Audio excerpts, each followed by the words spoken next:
My name is Pierre Hausemer, and I work for VVA. We're a consultancy doing a lot of work on actually evaluations of research projects for the European Commission. So this was also the most interesting part of the presentations today for me, was looking at the perspective of the European Commission around Horizon 2020 and the upcoming calls for research that are going to be launched, and how the Commission is going to change its perspective on evaluating these investments of public money. So if we measure EU projects or the research in EU projects, do you think it's possible to compare all these different KPIs because the projects are so different? Well, I think the projects are very different, and I think one of the points that I took away from today is that KPIs are really limited in terms of what they can do, and that we should, well, of course, we have to measure the performance of investments looking at KPIs, but actually the more important part is to go one step above that and look at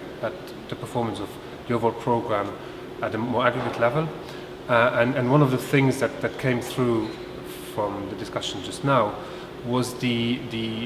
emphasis on thematic alignment between the big themes and big challenges that the Commission, political challenges that the Commission might perceive, and how participants in research projects actually reacted and how they adopt these thematic challenges, how they try and propose solutions to these thematic challenges. So from your perspective on the specific level of KPIs, is there any best practice KPI that really is good? And I think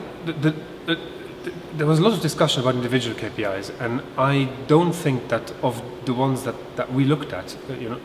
I don't think they're particularly useful, and certainly, well, they are useful, but they're very limited in their usefulness. They're input measures or output measures, but they don't tell us anything about why we're actually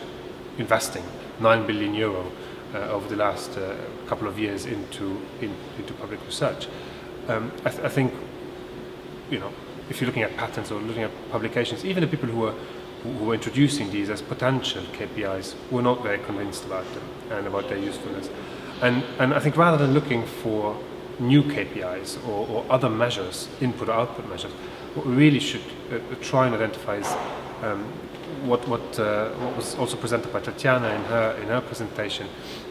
looking at the objectives of the overall program and trying to analyze what are we trying to achieve, and what are the big dynamics that are actually happening as a result of our investments, and trying to measure those. And that might not be quantitative, it might not be the easiest thing to measure, but it's probably going to tell us a little bit more about the performance of the research itself. Thank you very much for your time, and enjoy the workshop. Thank you.